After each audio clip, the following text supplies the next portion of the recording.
pintura and mamaya lidihan. So yan, bago ko yan to, shoutout kay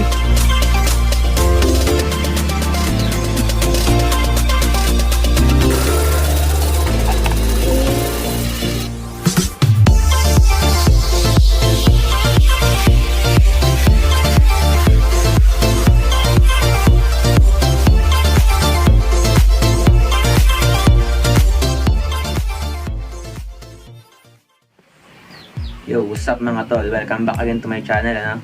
This is Full Rev Moto and yun, nakita nyo yung thumbnail, di ba? So, ngayong araw, papakintabi natin yung passenger footpeg nito.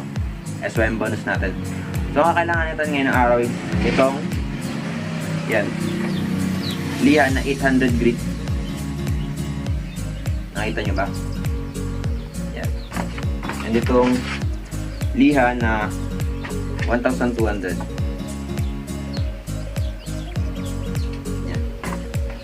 Siyempre, kailangan din natin ng paint remover. Pantanggal din natin dun sa pintura ng passenger footpeg natin. So, start na natin. In 3, 2, 1.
So ayan guys, bali natanggal na natin tong passenger footpeg.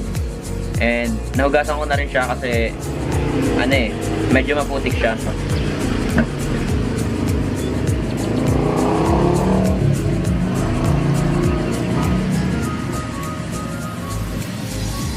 So ayan. So ang una natin gagawin is lagyan muna natin siya ng itong paint remover. Yan, medyo bulol, no? So, ang gagamitin lang natin is itong paintbrush na gamit na. So, ayan. Lagyan na natin.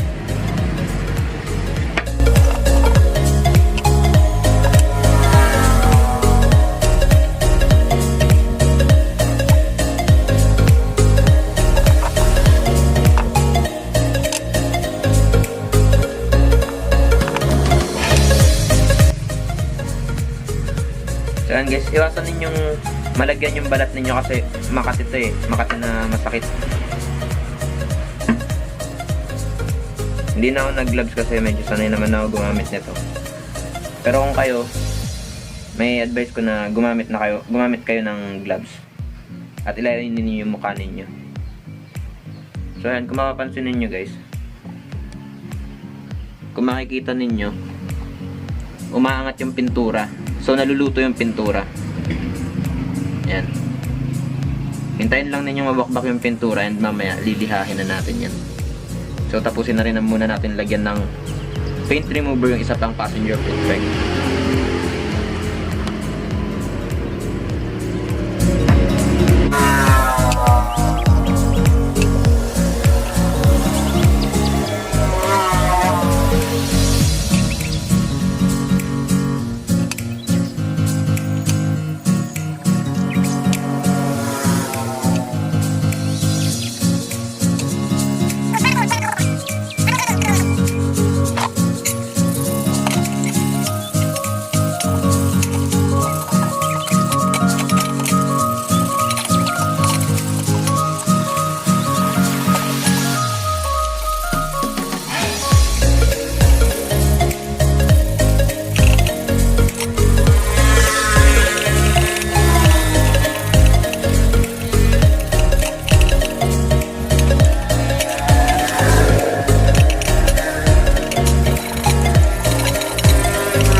Yun, so bali ito na yung kalalabasan niya after nung 800 grits.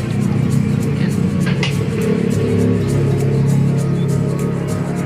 Ngayon naman, gagamitin natin yung 1,200 grits para matanggal natin yung mga malilit na parang scratches dito. Yan. So simulan na natin. Mabilis na lang yun. So simulan na natin.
Okay, nakalimutan kong banggitin kanina pero gagamit rin pala tayo ngayon ng metal polish.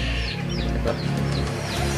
So, after nung 1,200 grit na liha, mag-a-apply na tayo ng metal polish. Gagamitin natin pang apply karton kasi mas makintabin na ibigay pag karton kumpara sa tela. So, start na natin.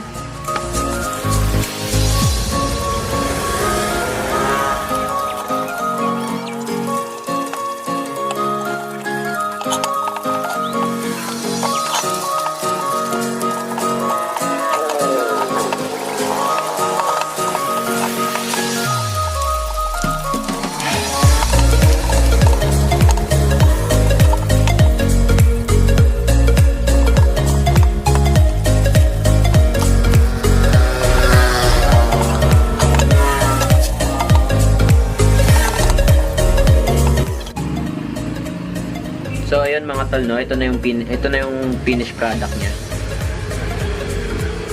So ayan, makikita niyo, di ba? Kintab. So ayun,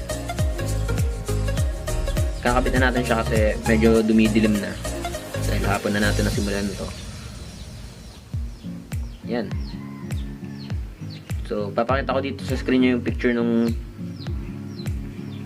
picture niya nung hindi pa natin siya napapakintab. So ayan, layo na ng itsura, di ba?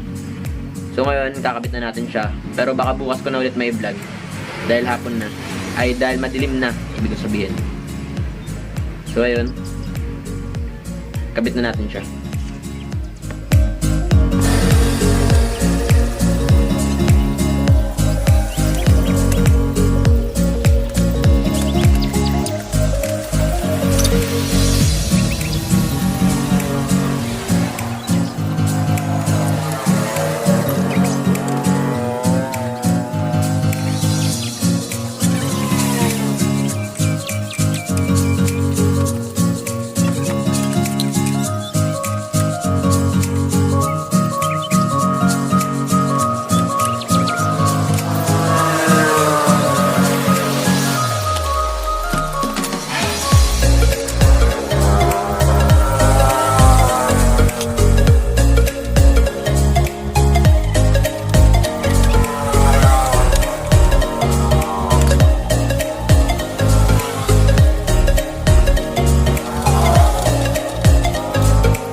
So ayan mga tol, no, naikabit na natin siya. So ayan.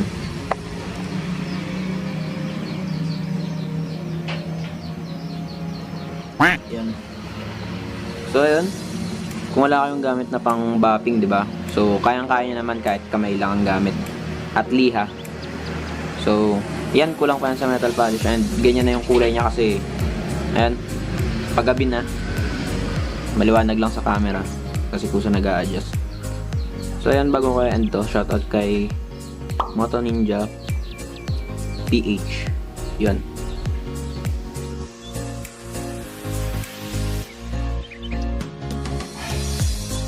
So kung hindi ka pa nakasubscribe, subscribe na and mag-iwan ng like. Yan. Kita nyo yung kamay na yan. Linis, di ba? So, yun lang. Dito ko na end. Salamat sa panonood. Peace.